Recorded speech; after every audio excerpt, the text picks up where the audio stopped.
I want to get a group of these young men into my gym, and I want to teach them through the weightlifting, through MMA, through all this stuff, that they can become more. Because here's the thing, these young men that I train today will be the mothers, the fathers, and the husbands of my children tomorrow. So your goals, a lot of problems coming in. I encounter with guys starting their training for the first time or getting back into it, is that they set themselves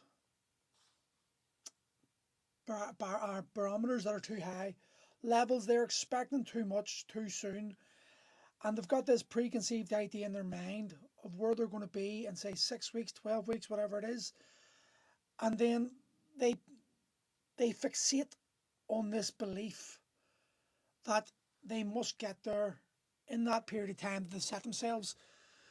But usually, what I discover is that these guys who have set themselves these goals are usually doing it from, what do you call it, maybe an uneducated perspective. Not an insultive way, but an uneducated perspective in the sense that they have not done it before, they've never been there before, and they don't know what it's going to take. They have no idea about the roadblocks or the struggles that are going to be presented to them along the journey. And then the other most important factor for me is the realization that these rigid goals that people set, it's your goals need to be more fluid when you come to your training. Because, like I said, it's that saying about the man that goes into the storm is not the man who exits it. It's the same sort of principle when starting your training. The man who starts the training and the goals he's going to have and the ideas of what he's looking from the training is not going to be the same guy who finishes the program.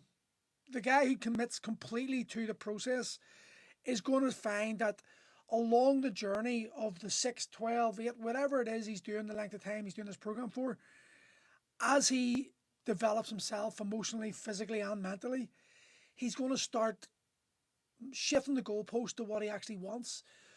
Because what we tend to fall for in today's society is a story or a goal that someone else has set for us based on the repetitive nature of social media advertisements, of hearing the same sort of generic line from the influencer PTs who are telling you what you need based on what they believe.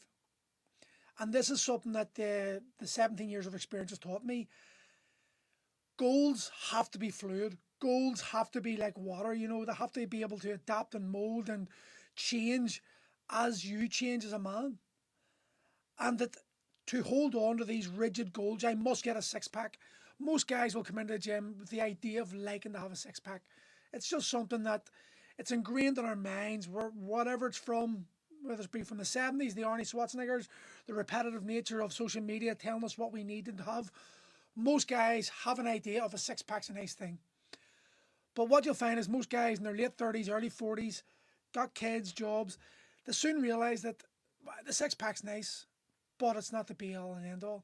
And actually getting out of bed with a bit more energy is it's a more holistic goal, and you feel better about it. And maybe looking in the mirror and just not seeing those bulges in the shirts and the trousers being tight, that's a goal. That's something achievable, and that's something that makes an impact in men's lives, their confidence. You don't have a six pack, but you know what? How many people see you with your top off in everyday life?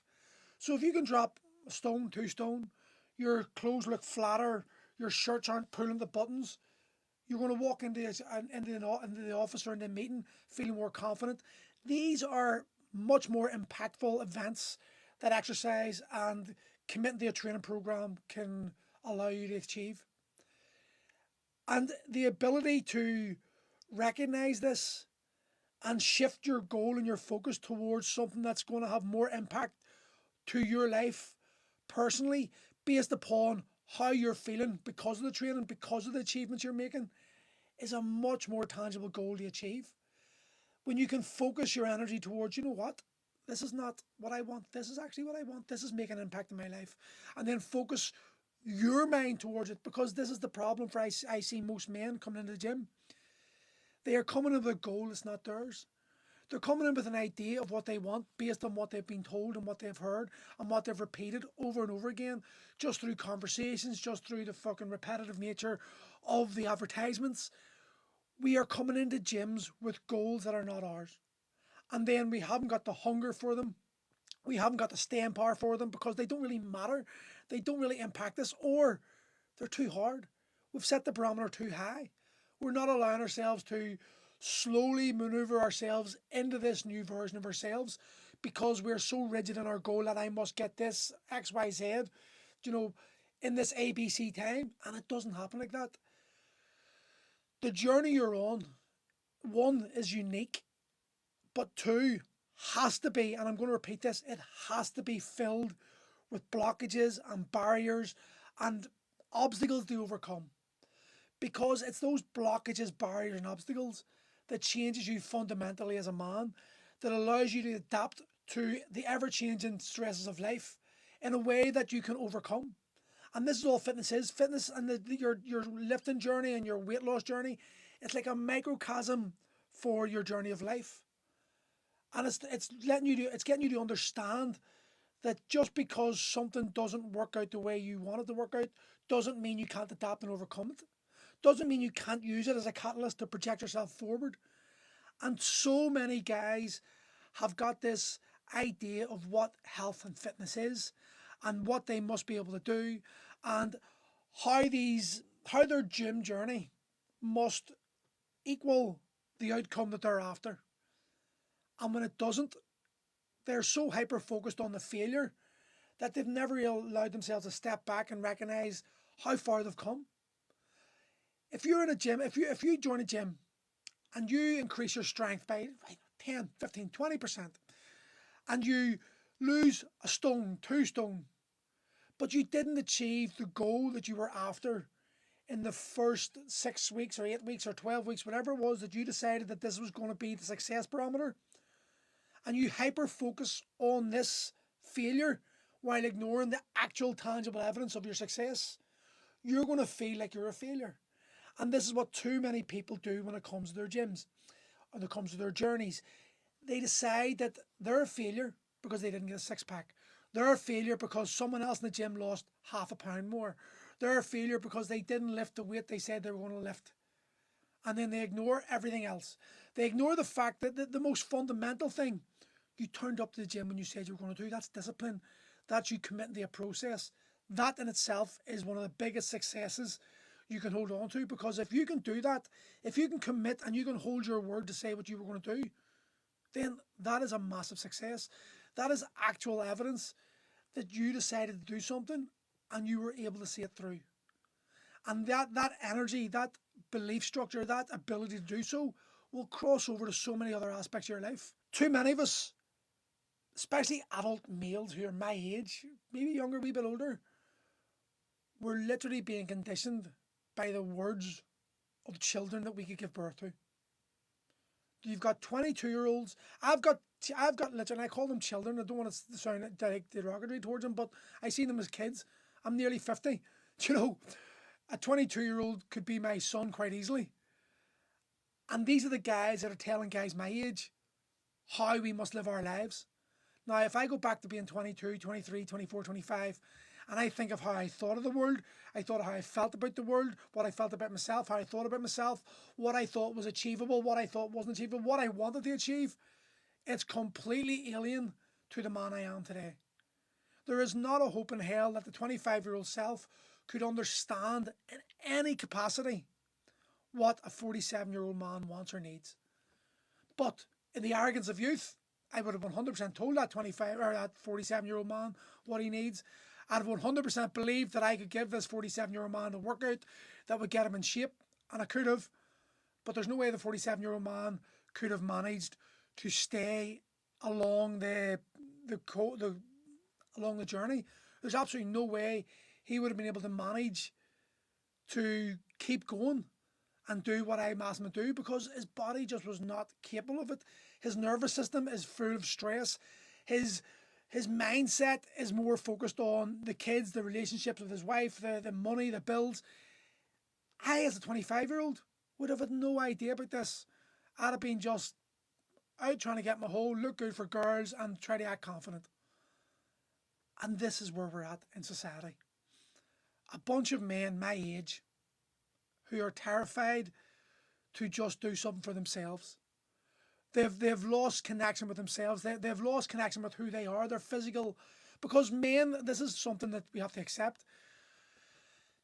Men's confidence and belief, it is controlled a lot by how we look, move, and feel. If we look good, we're going to feel better. If we can still hang with guys half our age, we'll feel better about ourselves. We still feel like we've got it. And men need to have purpose. Men need to understand they're here for a reason, and there's purpose to their life and their endeavours. And if you're getting your ass handed to you by guys half your age over and over again, it can start eating at your confidence, and it can start making you feel like a lesser man. Now, the reality is, at 47 years old, most guys, 25, they're training well, they're going to outdo me. But I'm not there to beat them. I'm there to hang with them. I'm there to use their level, their barometer, where their successes, where their levels are. I'm using that as a marker to challenge myself. If I can keep within 30 seconds, a minute, 2 minutes, whatever it is, if I can stay within 20 kilos of them, then I feel like I've still got it. Because I don't need to compete with 25-year-olds. But you know what? I like beating them. I've always been that way. I'm all a competitive motherfucker. I'm gonna grapple with the guys today. There's guys half my age. I will make sure I smash them because that's the ego in me and that's the man in me that needs to feel validated. And you know what? I'm consciously aware of that, and that's okay. I don't put my happiness and my sense of well being on it. And if they beat me, they beat me. But I go in with the attitude of like I'm gonna win this, and that's okay. It's competitive. Men are competitive, and as long as we can understand this, accept this, and work with it, things are good. The problem is too many men lack a sense of self confidence in themselves.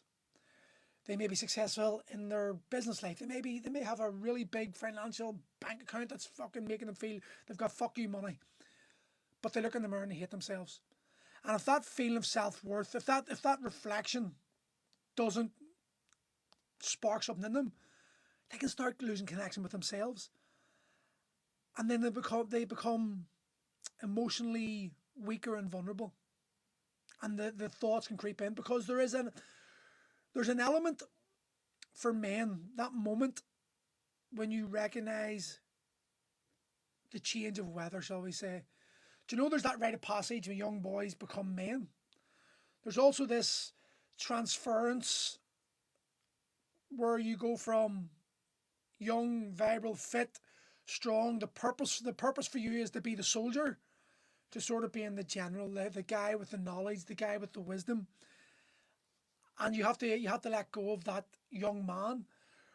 And there's a real painful part. And women would not understand this because women have always been born with purpose. Women have always had a purpose, and that's you've got a womb, you're here to create life, and you knew that from the birth, basically from childhood, when you were dressing up your teddy bears and your pet dogs and putting them in the buggies and pushing them about. There was instinctual knowing within each and every woman that you're here to create life, you're here to transport life and be the portal for life, and you're literally preparing yourself for that your entire life.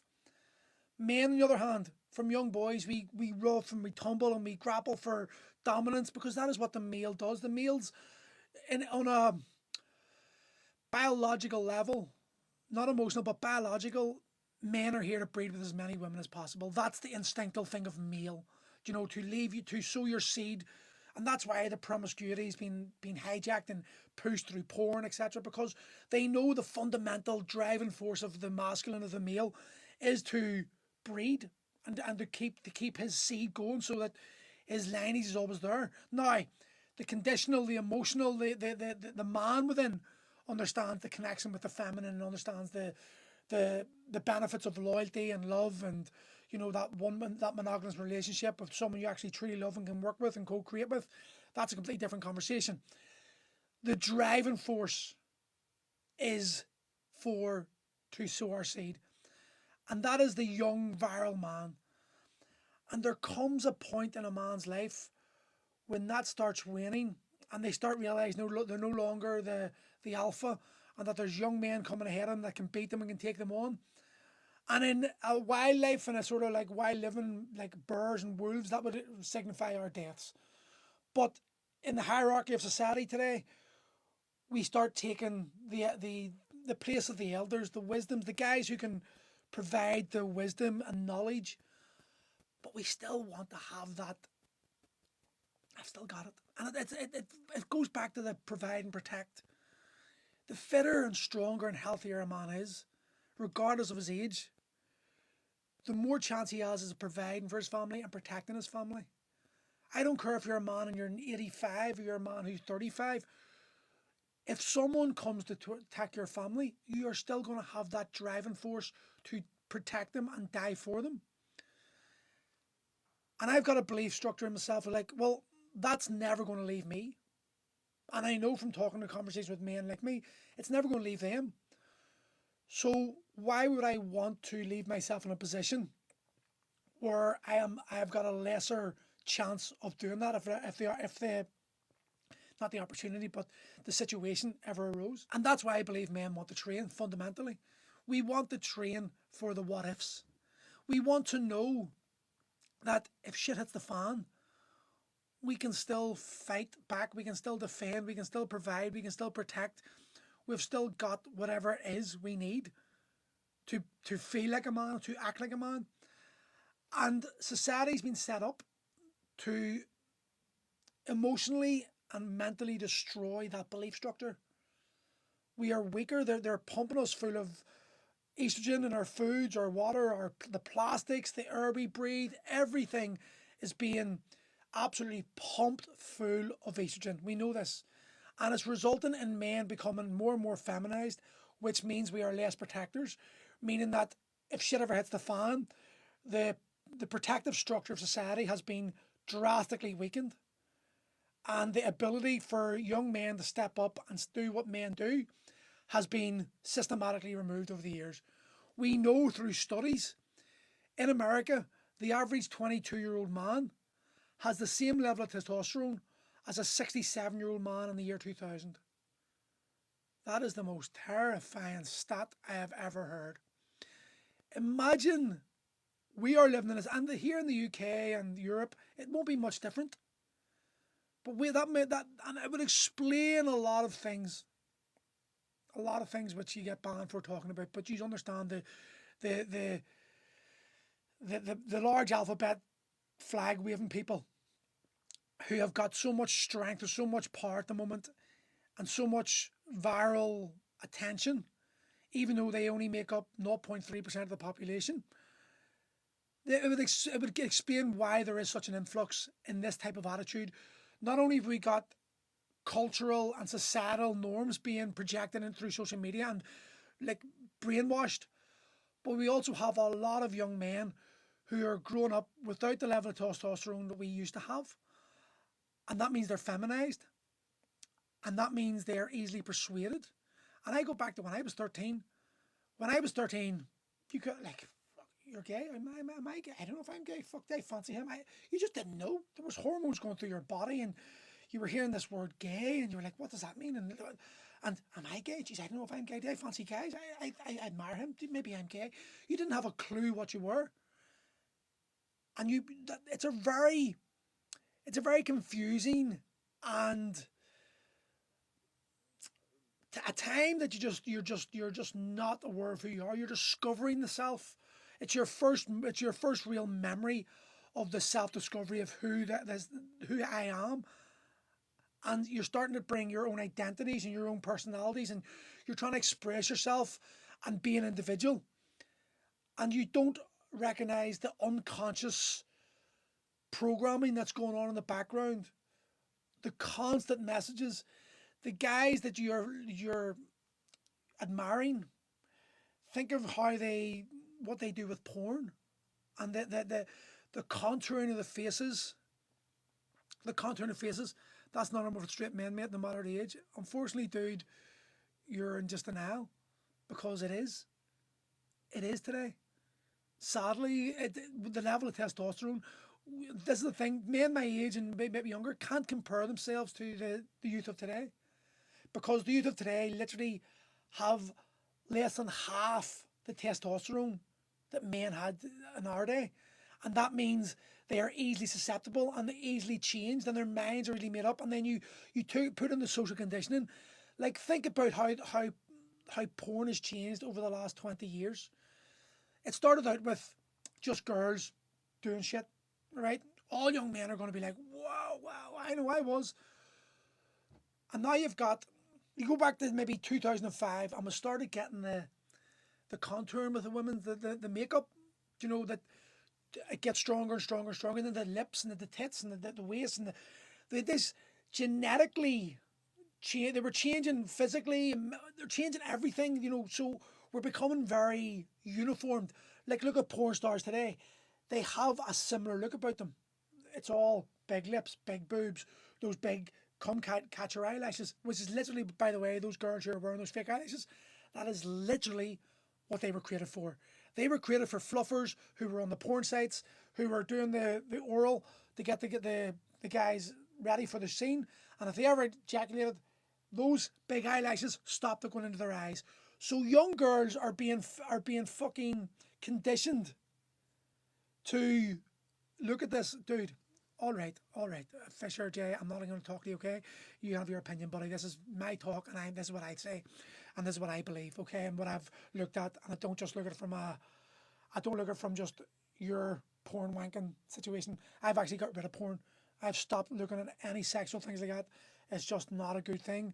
It's taking your loose. It's destroying who you are as a man, and it's been designed specifically to take your masculine elements and convert them into fucking this traumatic, like, indoctrinated belief structure. Porn is a psyop, and if you don't see it, well, then you're part of the problem. But think about what happened.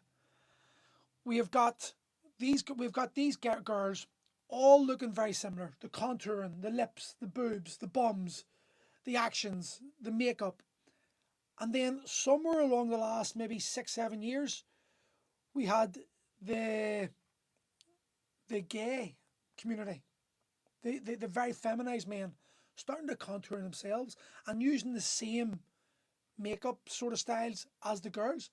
Now let's put that in the front of young feminized men with very little testosterone, confused about their sexuality, unsure of who they are. And now they're seeing these, and they've been programmed to find these type of women, this contouring, this look, sexually attractive, arousing.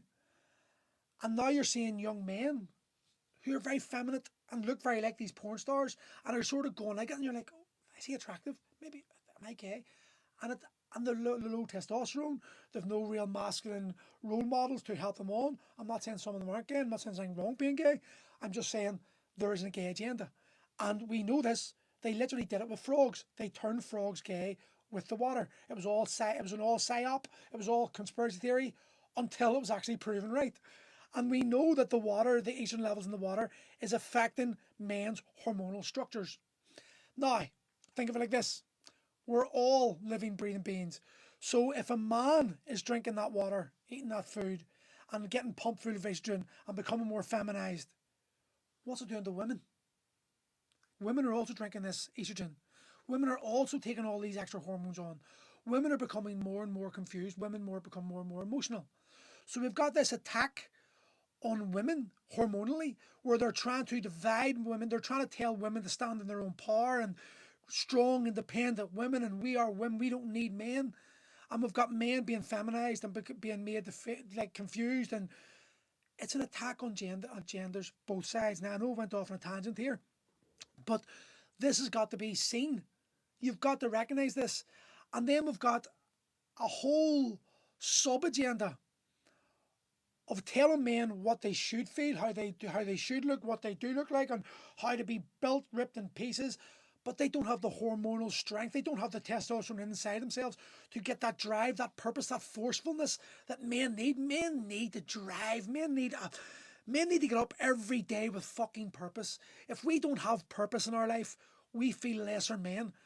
And if we don't have levels of testosterone that's going to drive us forward, then we're going to fucking struggle with all this type of stuff.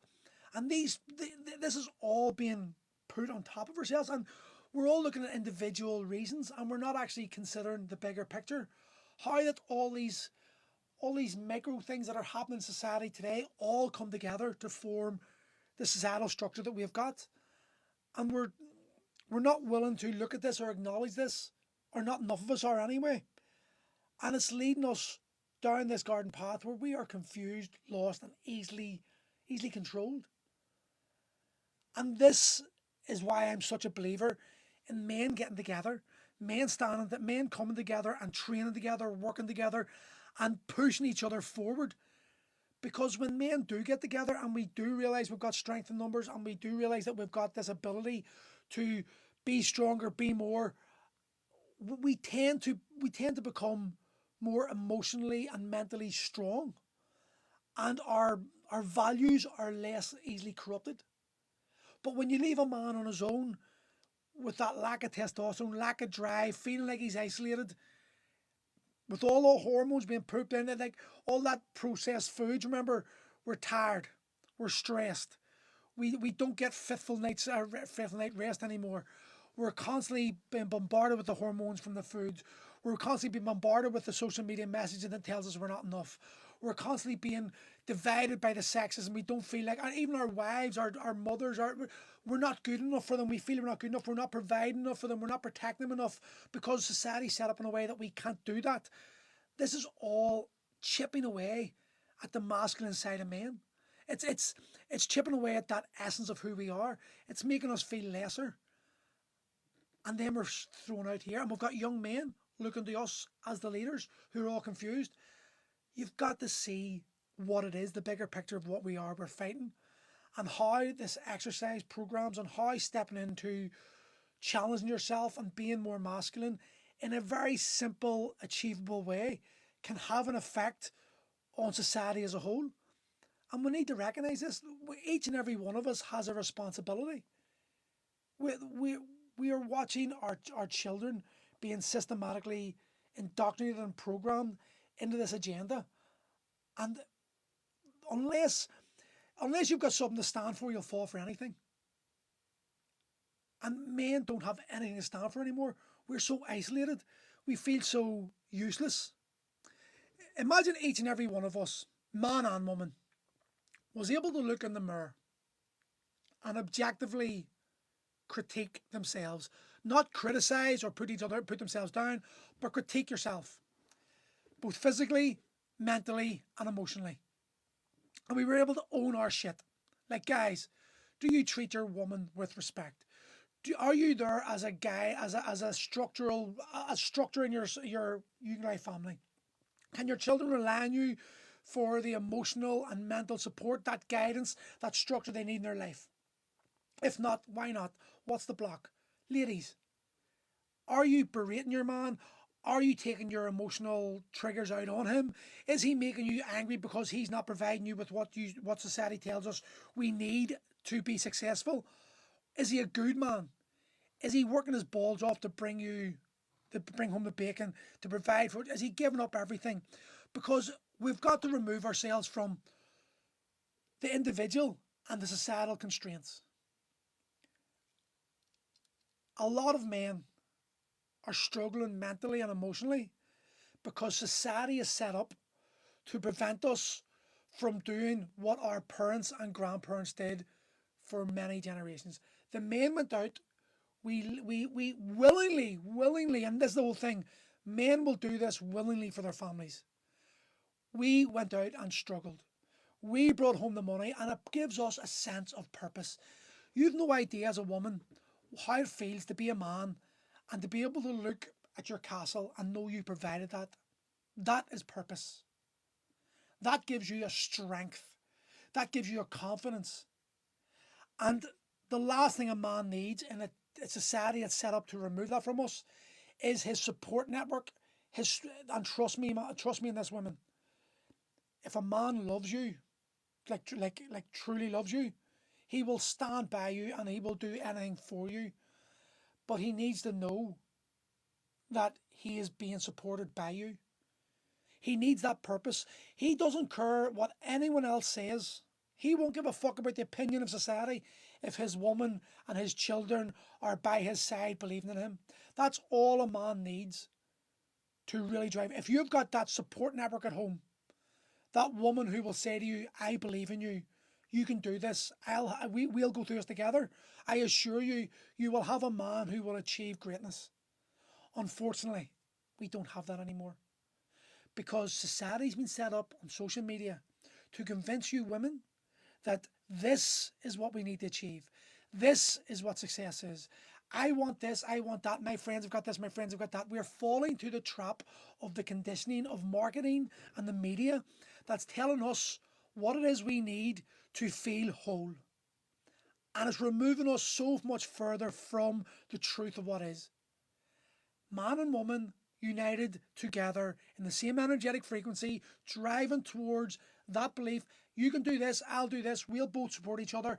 I know things are hard and I hold you for that, and I'll hold you through moments like this. When you've got that, my God, you will have a man who will fight for anything for you.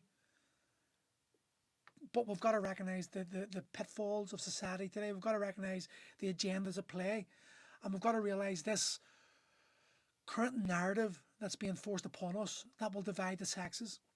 And it's so easy for men to point at women and women to point at men to be in the problem that they're both experiencing. You've got to remember this. In the relationship and the marriage, you are both experiencing it. And to be able to not project onto the man or the woman who is supporting you, you got together because you loved each other. There was an energetic connection. And you're going to go through a hell because society is not set up to keep the family nuclei together. Society has been set up to pull at our emotional heartstrings. For a woman, you need to be provided and protected. They know that this is an instinctive desire within a woman to be provided for and to be protected. It's happened in every single culture, whether it be a tribal, like reinforced, or in the African plains, or the Aztecs, or Britain 200 years ago, or Britain 100 years ago. It doesn't matter. The man always went out, the man slaved, the man risked his life, the man done the hard labour so that he could get the money to provide the family with a house, with food, and the woman could stay at home and she could raise the children and she could stay. This was what it was, and this was when it worked.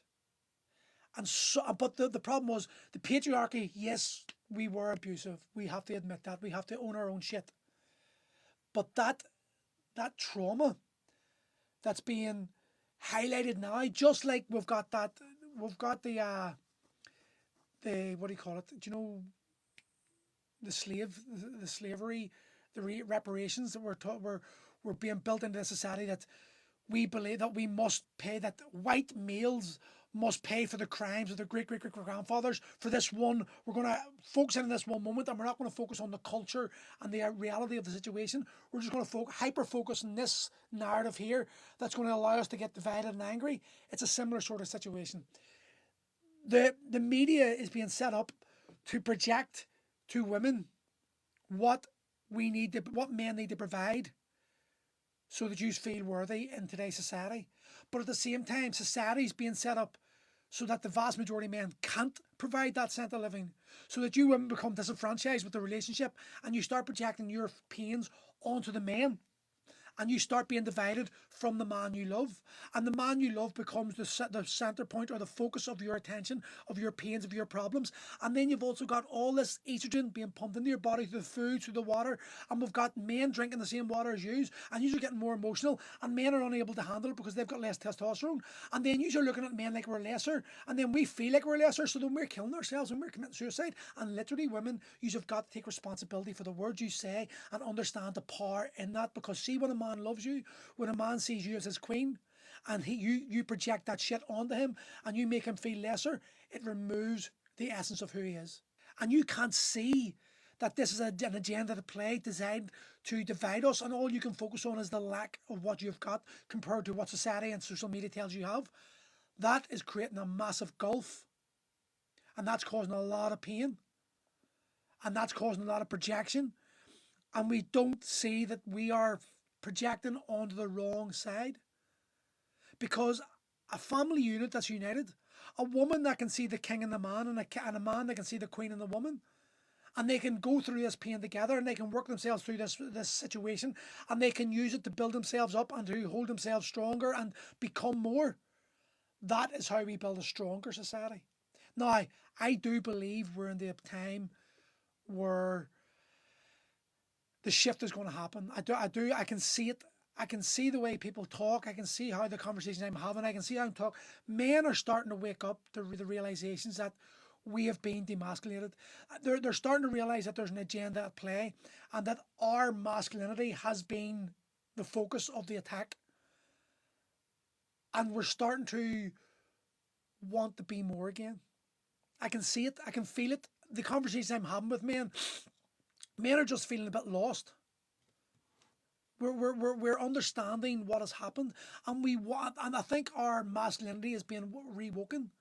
I think something's happening because there is this there's this willingness in men to talk more and to share more and to feel more into their emotions so that they can get rid of the shit that's holding them back from being who they can be. It's a long, hard process, but we need to unite. Men and women need to see each other as the divine unity and not the division that they're trying to create. I'm sorry, but feminism is a fucking agenda. Feminism is creating more of a problem. Just the same as Andrew Tate's, and I call it masculism, is a part of the agenda. When you see the other sex as the problem, or all you're focusing on is what they must do, you're being distracted. Because if you're demanding what someone else must do to make you feel safe and to make things right for you, you're a slave. But this echo chambered created society where we're allowed to stay in our wee echo chambers of moaning and complaining and crying and blaming and projecting is only strengthening the belief within each and every one of us that it's the other side's fault. You, the 10 of you listening to me right now, you are fucking responsible for your own life. If you're blaming someone else, then you're the fucking problem. Because if you've got shit in your life that's not happening, if you've got a partner who's not supportive, if you've got a fucking guy in your life or a girl in your life who's a dick to you, look at yourself. Change the conversation. If you would only do this, we would be okay. Flip it around. If I would only do this, I would be okay. If you're okay, the relationship will be okay. But if you're not okay, and you're blaming everyone else, and listen, this is the way society's set up. We've got to fucking open our eyes and see it for what is.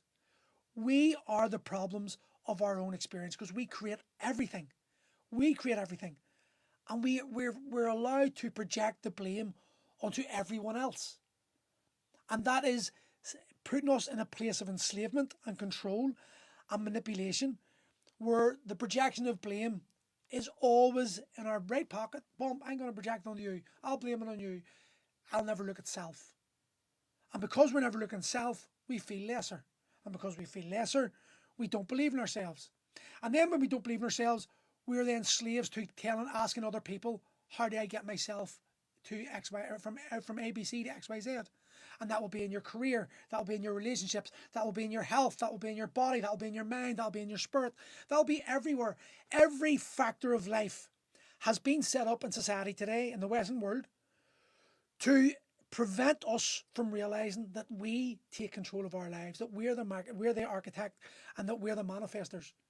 And instead, we're waiting for a savior. We're waiting for someone to tell 47-year-old men, 50-year-old men turning to 20-year-old girls, hey, can you get me in shape? What? I know a guy who's 50 years old who who came to a trial to my gym, loved it, surrounded by guys like him. He couldn't get enough of it, but he couldn't join because he had loyalty to a 20-year-old PT female who was fucking him up. I looked at him and I was like, what are you doing, dude? I didn't know who it was. I was like, dude, who taught you that? Whoa, dude, you shouldn't be doing that. I was telling him everything he told me to do. I was saying, no, that's exactly what you shouldn't be doing. But his loyalty to this young girl was so ingrained in him that he couldn't leave her. and he was fucking his body up. But that's up to him. But that's like, this it highlights to me how far we've fallen. And this is not, I hate saying this. I don't hate saying this. I just know it's going to get backlash. But there needs to be a recognition that the men and women are not equal. And I don't mean to insult you ladies, but men are the dominant species in the real world. We have both equal importance. We both bring something to the table. And if women could understand that the essence of a man is to protect, a good man will understand that he's got this level of power, but he's never going to use it. The only time he's going to use it is to protect. Men have this natural instinct to take what we love and to defend it with our lives. And we're willing to do that. Like, I don't know a man who isn't willing to lay his life down for his children or his wife or his mother or anyone he loves. That's why you hear all these hero conversations in war where a guy jumps on a grenade to protect us, because that is what we are. At our essence, men are protectors and providers. There is a dominant species that way. But women are so, like, think about the soldier thing again. Never in the history of soldiers, I don't think there's ever been a man crying on the battlefield dying for his daddy. It's always his mummy. Because men want connection with the feminine. We want to be held by the feminine because that is how we came out of the womb. We came out of the womb and the first experience we had was to be connected to the heart, to the breast of the feminine, our mother. So men have got this natural desire to provide and protect for that feminine. And if you could see that and you could understand it, that we're not your enemy, that societal structures have been created to make us both believe that, because they can't have us strong units. They can't. Look what they've done. They've managed over the last, especially 30 years, 40 years, to systematically divide us from the village, the village that takes a village to raise a child sort of scenario, to we're actually divided in the nuclear family, where children don't respect their parents anymore, where the schools are influencing our children's belief structures more than their mother and father. That is communism. Newsflash. Communism in the guise of freedom. When our children are being told that they don't have to tell their parents things, and that the teachers have to keep this secretly, kept in confidence, there's something wrong with society. And we cannot fucking applaud, oh, this is inclusivity. No, it's not. This is an agenda. This is designed to divide the nuclear family, to make enemies of the DNA created. Like, think about this.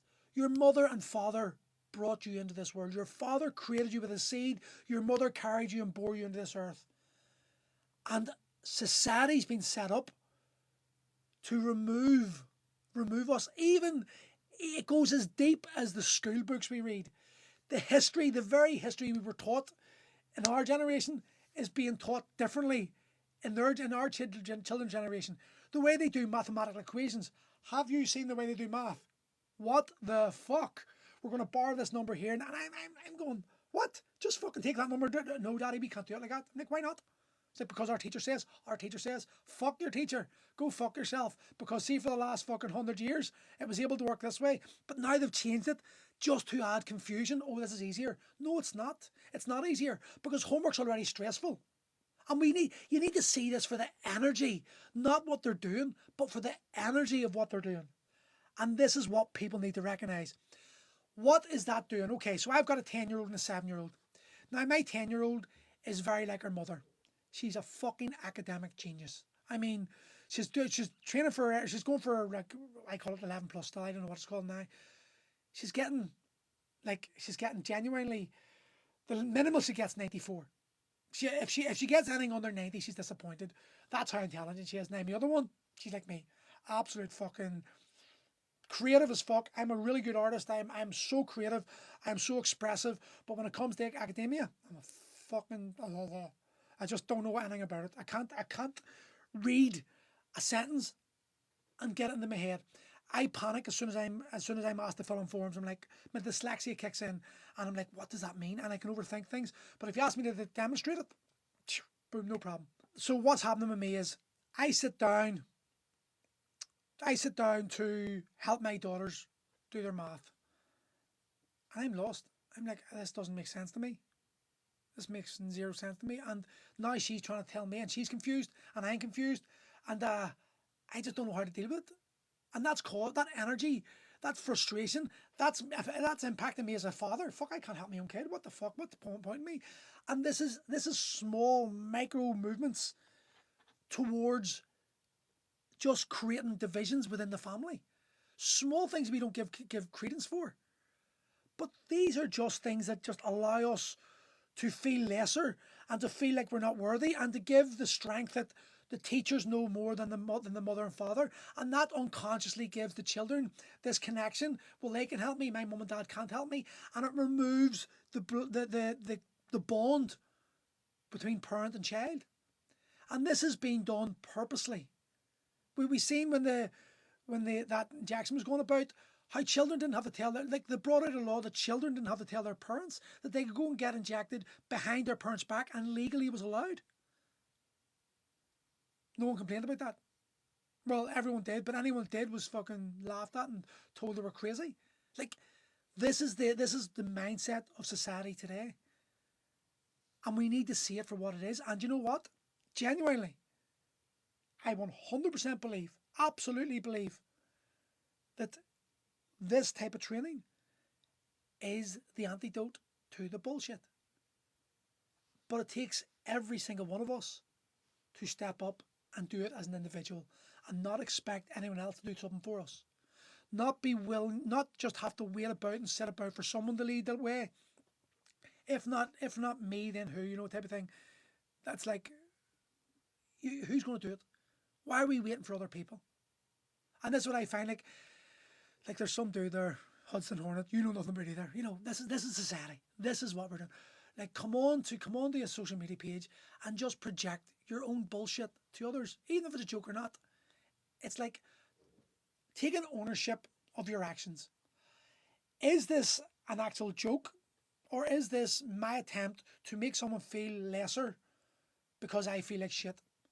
Am I gonna be defending my stance here, what I write, under the guise of sarcasm, mock me, take a joke, but not question myself, was it really a joke, or was that something in me? Did I need to say that? What was within me right now when I wrote that, try to insult this guy or just make a sarcastic joke? What was in me that made me do that? Gail used to do this to me all the time. I'm very quick-witted and very sarcastic, but she started going, I don't like that anymore. And I was really offended, going, what do you mean you don't like it? Why not? What the fuck's only slagging myself up? But when you get into the energy and you start recognizing what's the frequency, the vibrational energy of what it is I'm doing, it usually comes back to a feeling of selflessness or a self-worth, a lack of self-worth.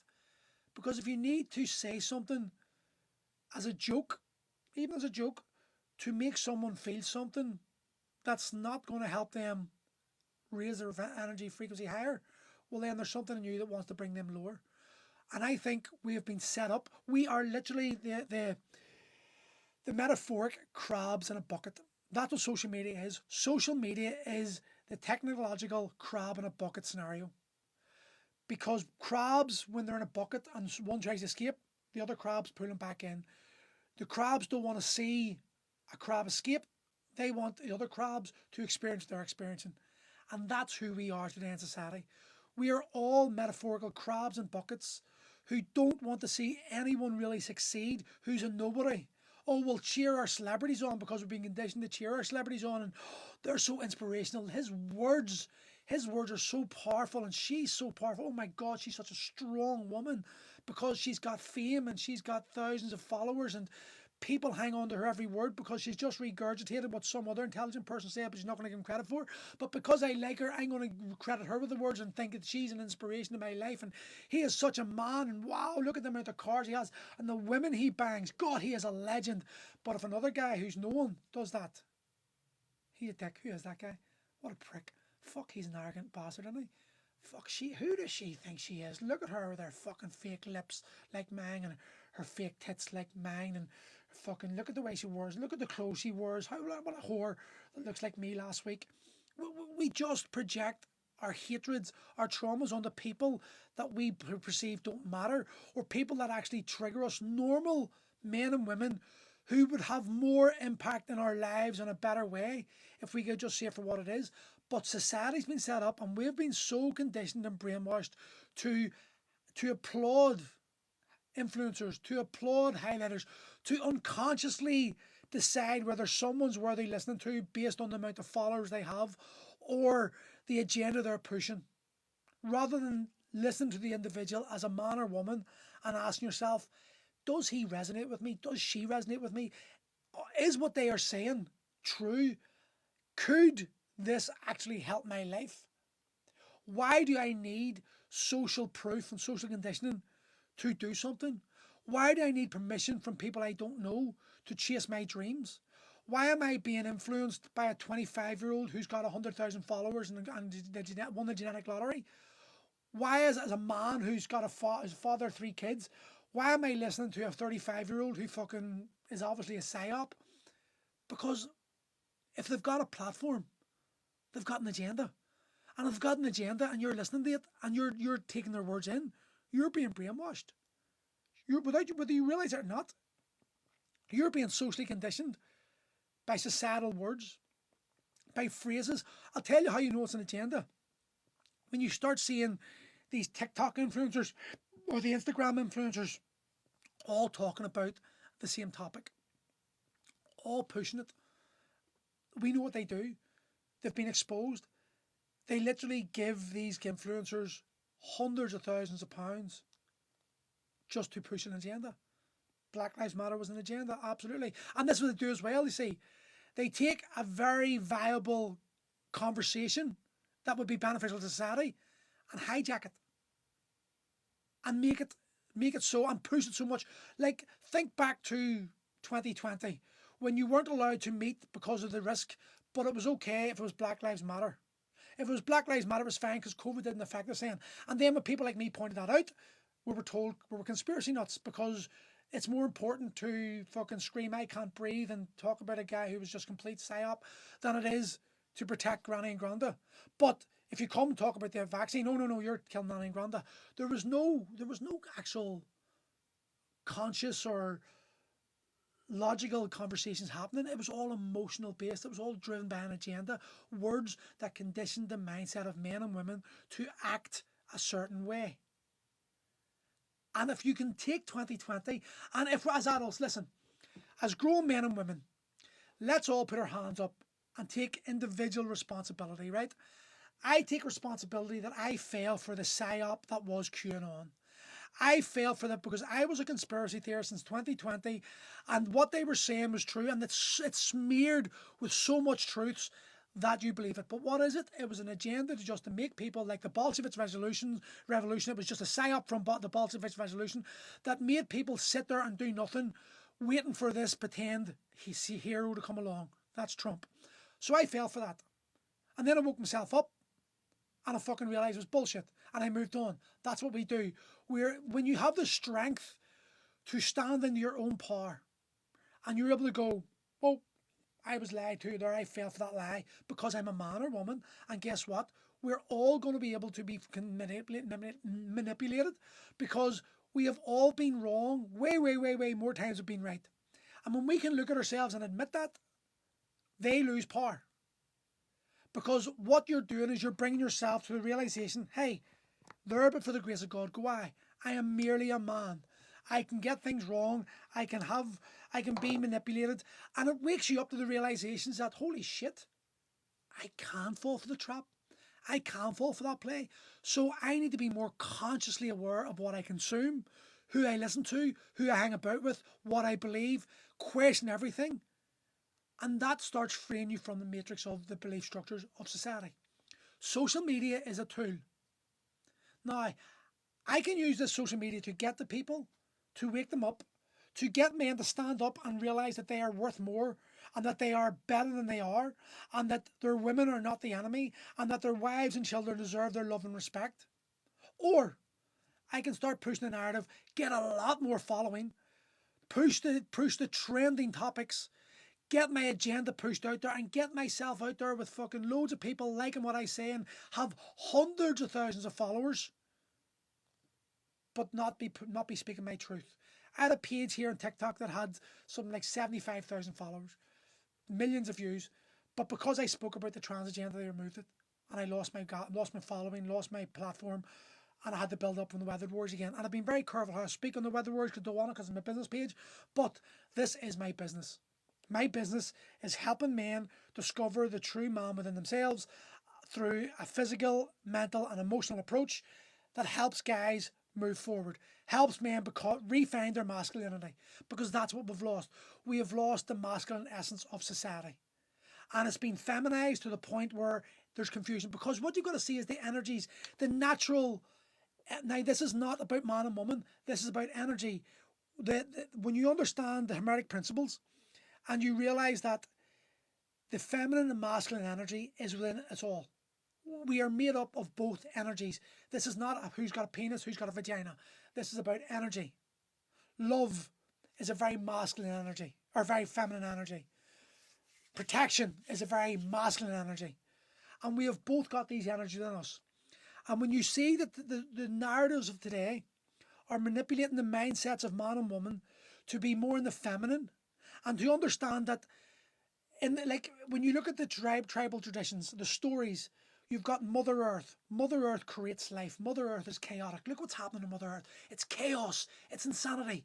But the sun's always there. The sun's structure. So the sun's rays, Father Sun, its rays penetrates Mother Earth, fertilizes the seeds within her belly, and she produces life.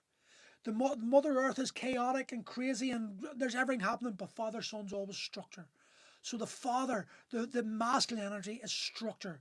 The feminine energy is chaos.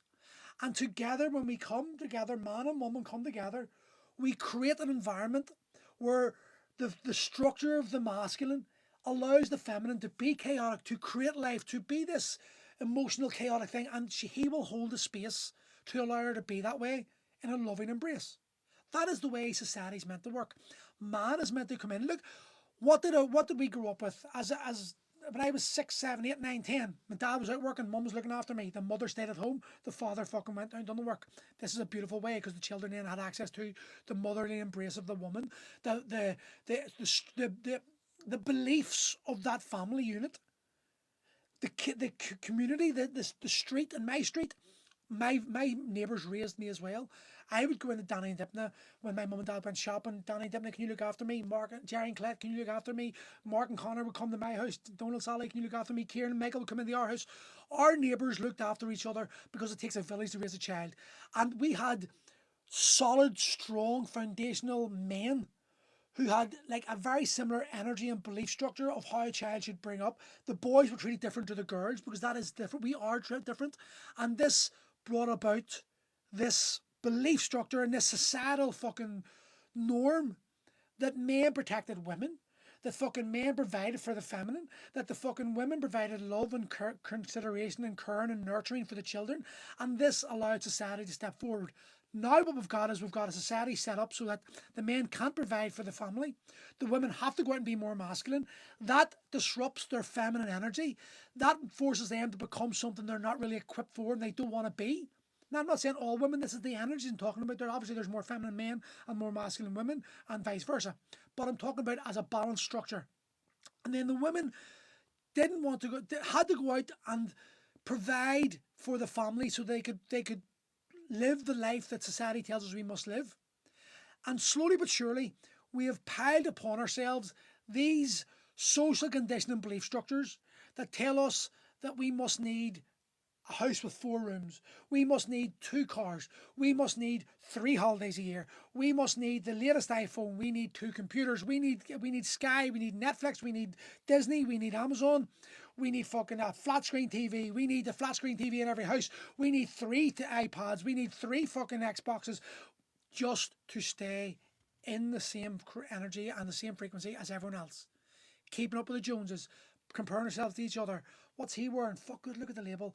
Like kids today, I'm not wearing that. Why not? Because I'm not. It's not Nike. It's not fucking Under Armour. It's not Adidas, but it's all I can afford. Well, I don't care if I'm not wearing it. I'm not going to wear it. I remember doing that when I was a child, crying that I had to wear Nick Pro 3000s because my mum bought them for £5 in Curly's, and me walking about like a kid every day in my ear. Look at the grips. Look at the grips. The grips can make me walk up walls. We focused our attention towards the grips because the grips dictated whether we're cool or not. But now it's the label. Now it matters more how many children slaved away in a fucking sweatshop in China to give you that. But by the way, the one you're going to buy in Dunnes Stores, it's the exact same children slaved away that. It just doesn't have this wee swoosh or that wee Under Armour logo. But our children have been so conditioned, and we have give them so. And this is the whole thing. Sorry to get off the bit here. But in the spiritual world, there's a lot of different things you can work with. Okay, this is a wee bit woo-woo for people, but I've seen it happen and I've experienced it, so I know it works. And there's this thing called biodecoding, and there's another one called family constellations. Now, the family constellations is about energies within the family, energies within your ancestral lineage, and what will happen is you will pick people to represent certain people of your life or your ancestors, and then they will step in this energetic field, and you will see weird things happening. Like, and there's blind ones where the people who are representing the family don't know who they are, who are representing. They have just to step into this energetic timeline field and feel into whatever they feel they must do. So maybe the woman will walk up and give me a hug, and this person will be representing someone who rejects them, and they'll feel this overriding urge to go, no, go away. I've seen this happen. People just go no and turn their back, and then I've seen people just start to cry, and you're going, what the fuck is going on? And it's showing you in this ancestral higher plane frequency what is out of whack. So taking that premise, I want you to think about the family unit. And I don't want you to get it triggered here, women, okay? Because this is the way it is. The man is the head of the house. He provides the protection for the house. The woman, the mother, she's below and she's beneath, and she provides the love. The children are then in order. First, second, third, fourth, fifth, all come into order. That is the energetic. This is not about opinions, man and woman. This is the energetic frequency of what is the masculine and feminine, okay? What we have got now is a society that's grown up with single mothers, whether it be their fault or not, because sometimes it's the father, the lack of a father figure who doesn't give a fuck about the kids. Sometimes it's the traumatized woman who treats the father, the children like shit, and whatever way it is, it's causing conflict. It's causing structural problems within the energetic frequency of the family. We've got children who are demanding and leading the household and controlling the energy of the household.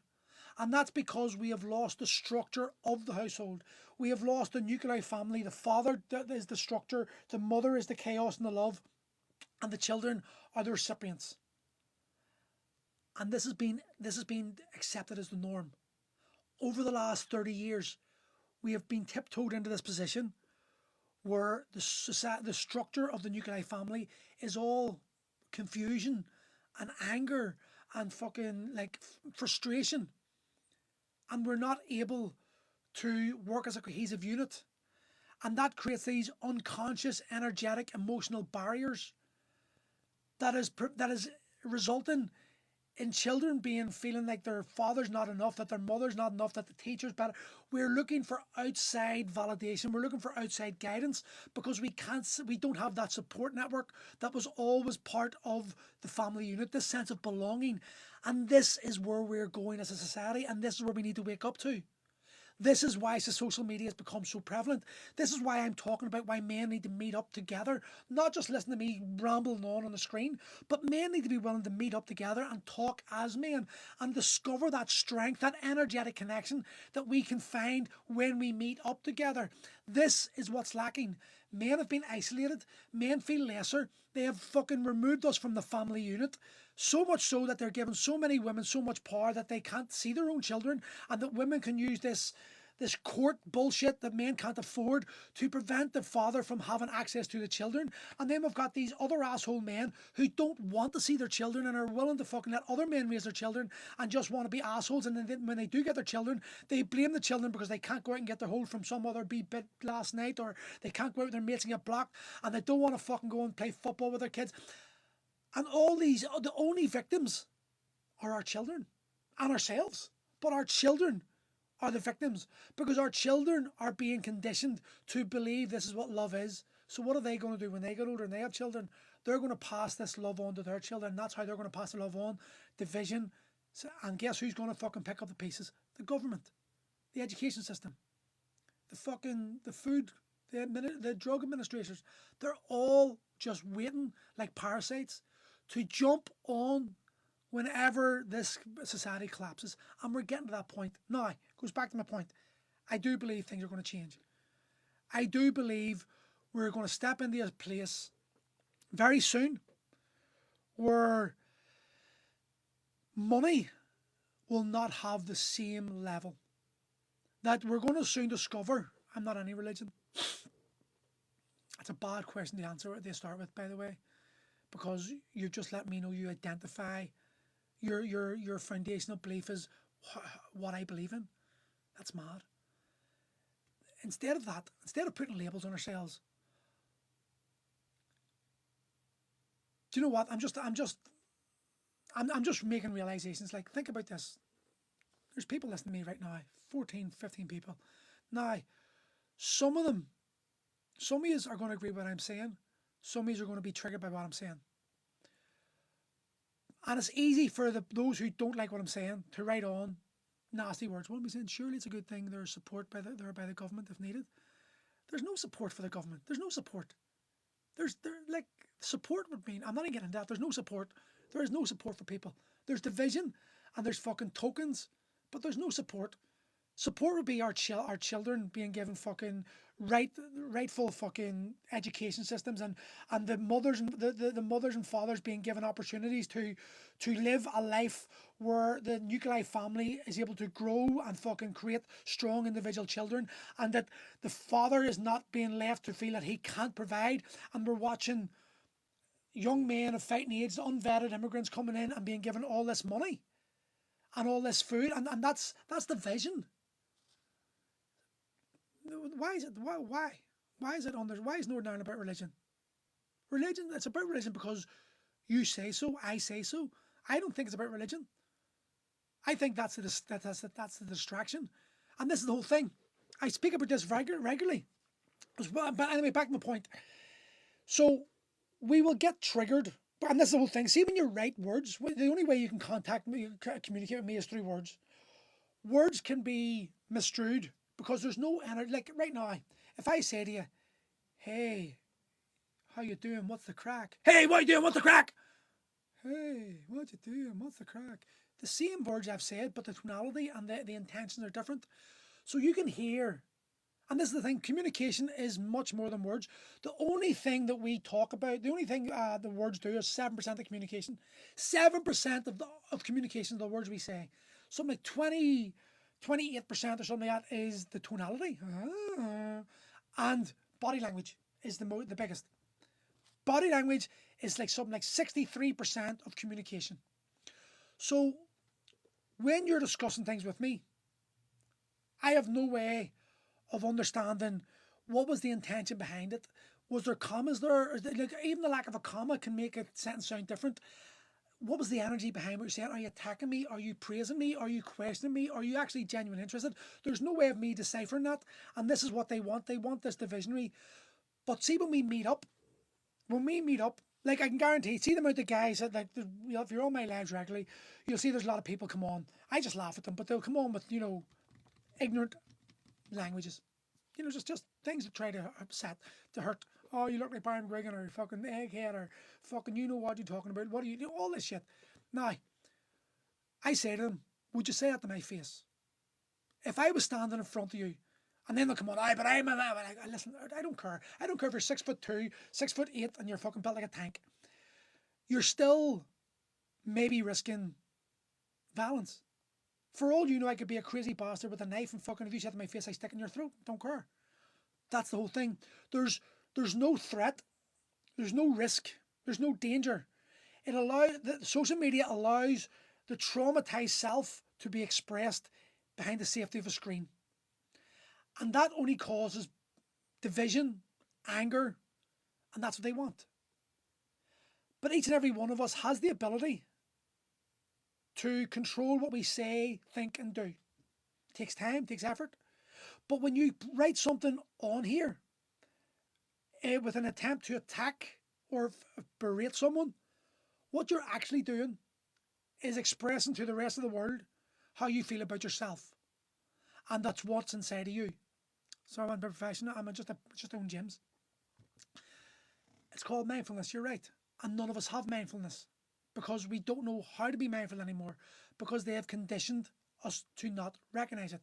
Do you know what mindfulness was growing up for me? Having a shit. Having a shit in the 1990s was when I practiced mindfulness. We all did because we didn't have phones. We were on the bog having a shit and we were bored, so we'd fucking sit there and think about things. And you would ask yourself, does that girl like me? Fuck, maybe she doesn't like me. Fucking my dick, fucking my. You would have these mindfulness conversations with yourself. But nowadays, if you don't like what I'm saying, you can scroll and find someone else who does. How you doing, buddy? This is the whole thing. We're not willing to actually acknowledge that we are conditioned. We want to believe that we know it all. And we've been step marched into this society where we don't actually have to be held responsible or accountable for our words or actions. Because if you say something to me and I come back and say something, you can just come off and then go and find your echo chamber and then talk about how much of a dick I am. The rumours, the stories, the lies that we need to tell about others to validate our own feelings. It's insane. And that's within us each. That's within each and every one of us. And I just think it shows you where society is as a whole today. It shows you how insecure we are about other people and destroy. And you know what? I recognize what it is. It's not about the surface level energy may be about trying to destroy someone's reputation or just cause pain for someone else. But the actual undercurrent, the real reason why it's happening, is there's a lack of self-worth within the man or woman who's doing the talking. This was me, and I can do this, say this from a perspective of understanding, because this is what I did. When I was heavily traumatized, see when I owned Fight Academy Ireland, I was the most insecure, traumatized man there's ever been walking alive. To look at me, good looking guy, fucking grey, black beard, black jet black hair, skinhead, tattoos, well built, outwardly confident, good looking, doorman, MMA fighter, fucking professional coach. I had it all going. You walk down, you'd look at me, and you know what? I acted like it. But it was all just fucking trauma within me being projected outwardly, and I never actually considered the pains I was causing, through my actions. It was just all about me. It was about the self. It was about me not having to go into where I felt the pains and recognise what the traumas inside of me were doing to me and causing me, and the projection of that energy and pain on the others, and the karmatic value that I have to pay back now. I never considered that, and that's what society don't. Society, we don't do this. We've been brought up in a society that allows us to not look at that, and in fact project it on the others so we don't have to look at it. And in fact, we're almost praised for not doing that, because what society puts as value is money, is status, is notoriety. So to get that, you usually have to be underhanded, and you have to cut people out, and you have to fucking do things to make sure that others don't get what you want. And we're praising that. And I see a shift. I have never been like that. Do you know I have went through hell because there is something resonating within me that does not like money. I just don't fucking like it. I know it's needed. I can't keep this gym going without it. But the way we're set up in society today, we all know as men and women, I don't care if you're a Muslim, a Catholic, a Protestant, a Hindu, a Buddhist, I don't care what you see as God, right? I don't believe in Jesus the way you all believe in Jesus. I believe a much higher thing, but the energy of what I believe is we're stepping into something new. We know that this money is not providing us with what we want as on a soul level, because when people can buy like a car worth 250 grand, but they can't give that money to feed a child who's no food, we know we're fucked up as a society. I think it's important that we all should be able to give a space or place where we can talk like this, where we can admit our feelings, where we're allowed to express where our faults were. Because, see, and I believe in this truly, I truly believe this 100%. I am talking like this because I know other men were like me.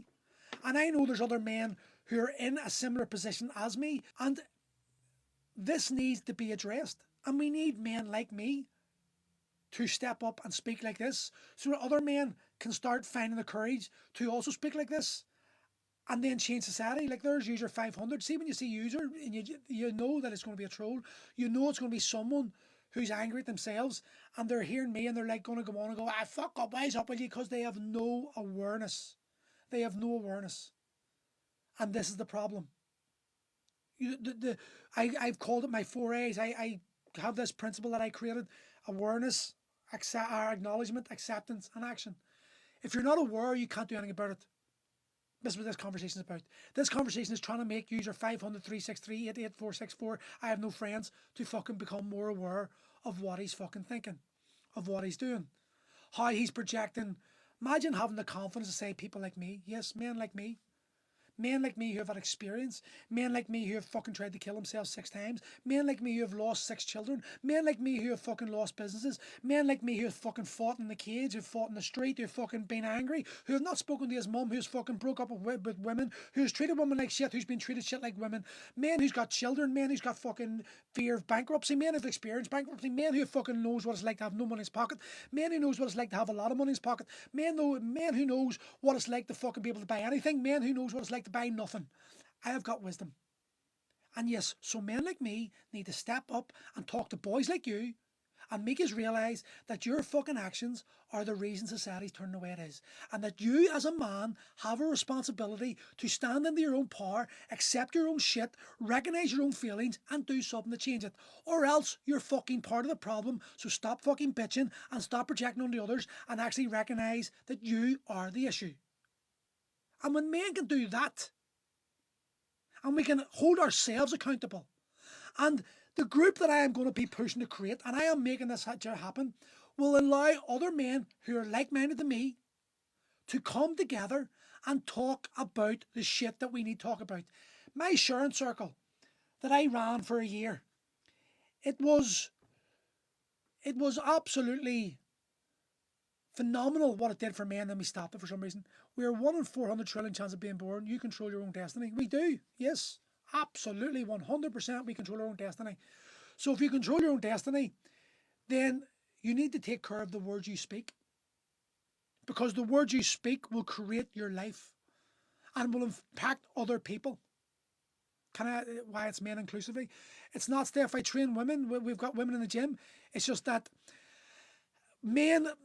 Are you not sure? Okay, then I apologise. I'll accept responsibility for the apologies, okay? Just like I said earlier on, the way you write things, it can only be perceived. It can be perceived a certain way. There's no energy in what you say because I can't feel it. I can only read the letters on the, so I apologise if I took it wrong. But Steph, yes, we've got women train the gym, but you know what women are really good at? Talking. You can talk away, you can fucking, you're amazing at talking, you're amazing at sharing. Men are shit.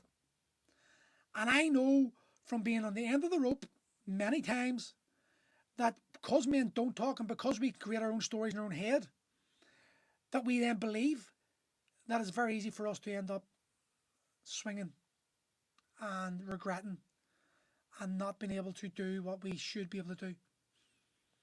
And that's because we feel alone, we feel isolated. And all it's going to take, because I know this, because I did it, is a space for men to come and to be able to talk. That's it, just talk. And because men sort their own problems out, men are really good at this.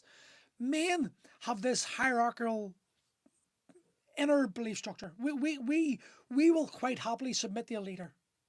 We'll see someone as a higher, like, oh, he knows more than me. I will fucking let him lead. And I will listen.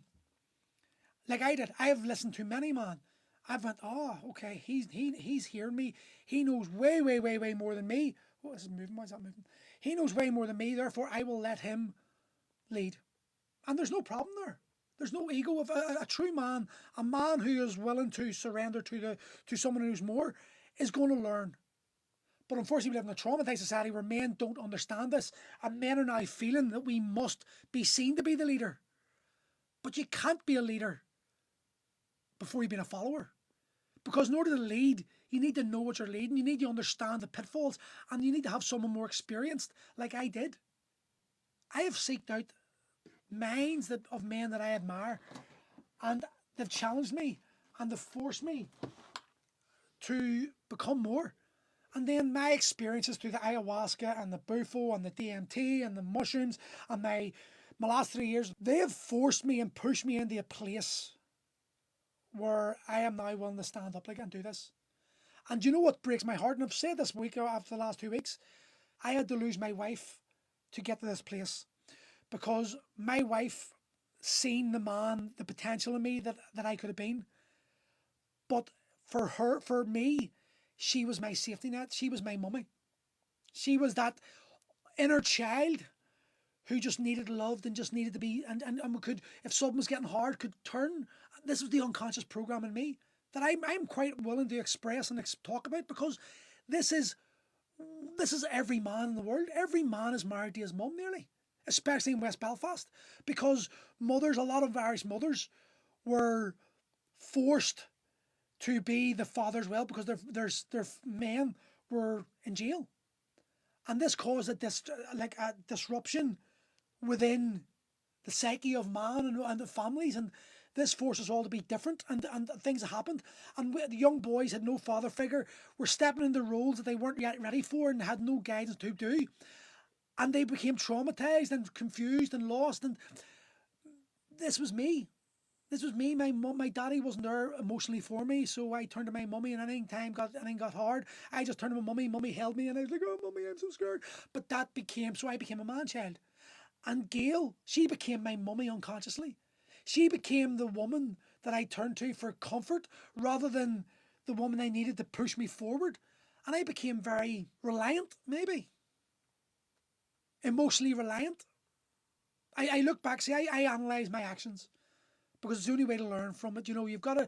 I could project on Gail. Well, you didn't do this, you didn't do that, you didn't. But it's not the truth. It's not the truth. That's her program. That's not mine. What did I do? What am I responsible for? That's being a man. She brought it. Listen, without Gail, I would not be the man I am, and my heart's broken. But I am so grateful for her, because without her, I would not be doing this. And I recognise that all she was trying to do, make me do in the wrong way, maybe, but it still got me to the point where, whether I lost or not, it's got me to this point anyway.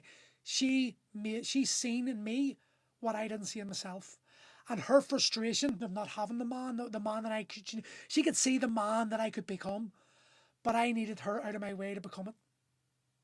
The pain of that is unbelievable.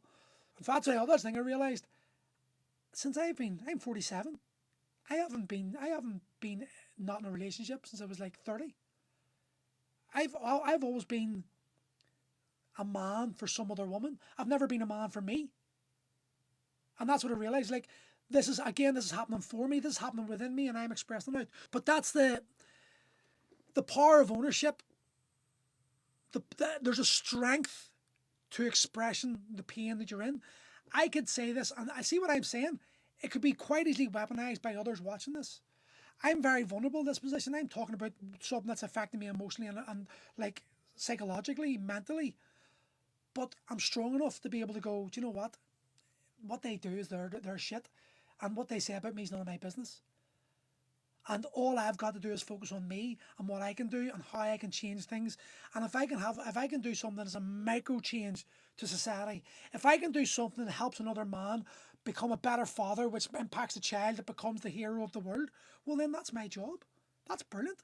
I think society is set up with social media to make us believe that the impacts we must make must be catastrophic. Look at this.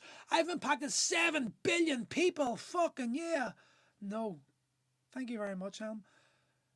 I have impacted one man. Then my purpose here, I've got 2 daughters. If my if my energy and my love for them, if I can show them what you need to expect from a man's love, what you do not settle for less for, then my job is here, right? If I can get young men, I've got this program I want to run, and listen, if anyone knows it, I'm putting it out there every day. I want to run a program called The Rite of Passage, where I take young men and I want to teach them through the weightlifting, through MMA, through all this stuff, that they can become more. Because here's the thing, these young men that I train today will be the mothers, the fathers, and the husbands of my children tomorrow. And I want to know that my actions have ensured that my daughters will be married to a man who will show them the ultimate respect and be willing to die for them in a heartbeat. They're willing to fucking do whatever it fucking takes to give them the life they deserve. And I can't expect that if we've got a society of weak men. And those society of weak men is my responsibility. It's me and my responsibility. And see this fucking waiting for a saviour, waiting for someone else to do it, it needs to end. And this idea that we need to make money, we need to be millionaires, it's all distraction. This desire for us to be millionaires because we're so, and we just hate ourselves so much that we feel so unworthy, is the reason why we've got a society today. Because let me tell you something. See, if we had a society where men could feel safe to be vulnerable, speak what we need to speak, be heard, and being given advice on how to fucking push forward. If we had a society of men who go like, hey, well, you're struggling here, dude, you're not going to believe this. I can do that for you. I know exactly. This is the community. This is what we're lacking. We have got so focused on the self. We are so focused on fucking what we need to project to feel worthy that we've forgotten that outside of us, in this real world where men and women can hug each other and talk to each other, there is a support network that allows us all to benefit. And that if we could just see the lack of self and the desires that we need to feel validated are within each and every one of us, then we're able to fucking take steps towards changing. Because if I've got enough money and I don't need to buy the fucking latest gadget because I feel worthy enough that I don't need this dopamine rush to fill this gap, then I can maybe give that money willingly. What, you can't feed your kids? Here you go. Like, Jesus Christ. Imagine we live in a world where we applaud men for having Ferraris and fucking all this shit, and look at the size of house I've got, and look at the money I've got, and we attach ourselves to that as opposed to looking at the child who's going to school hungry. We're looking at the girl because she's got great tits and she does anal. Oh yeah, fucking right. That this is the fucked up society. This is where the porn influence. This is where the vileness of society has taken a hold. We've got women willing to give their bodies the way they want, the way the man wants, because their lack of self-love, and we've got men who are wanting to do that to women because of a lack of self-love. And this society, this energetic frequency that we're having during sex, which is an energetic fucking exchange. Remember this. The sex itself is a very spiritual, powerful experience that we have normalized, and actually it's a disgusting energy now. There's the lack of respect. I blocked all porn sites from my phone. I tell this all the time because I think more men should do this. I got my iPhone, my iMac, my MacBook computer, and I created a 35, 40 letter fucking password, wrote it down, just random letters and symbols, typed it in, retyped it in, ripped it up, and fucking hit send. I can now no longer get any porn or adult sites on my phone or computers, because it's fucking disgusting. See this fucking OnlyFans. This OnlyFans happened because of the feminist movement. And you just need to understand, this is the thing. See, when men talk about the feminism, women get triggered. But you've got to remove that emotional connection, because why I see women getting triggered, because when someone like me talks about this type of thing and how wrong it is, it can usually trigger an emotional response about the men or the relationship they had and how they were treated. And this connection to, but women are powerful, and I get that, I understand what it is, but we've got to see it from a more energetic perspective. And we've got to realise that women, easy money. You've got to remember that this easy money thing. If it's easy money, there's an expense there. Nothing's easy. So if you're getting easy money, there's a cost. There's a cost to it. Just like men having a wank, there's a cost to it. It's a lot of There are so many women out there that are beautiful. Like I love feminine women.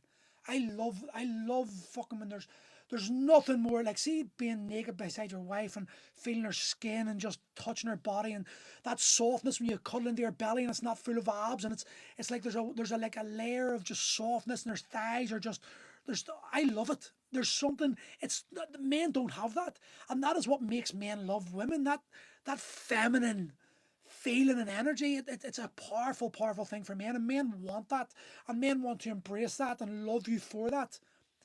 But you feel so lesser because of what society says you need to look like, and you are applauding. Think about this. Think about your, like, you've got to consider this.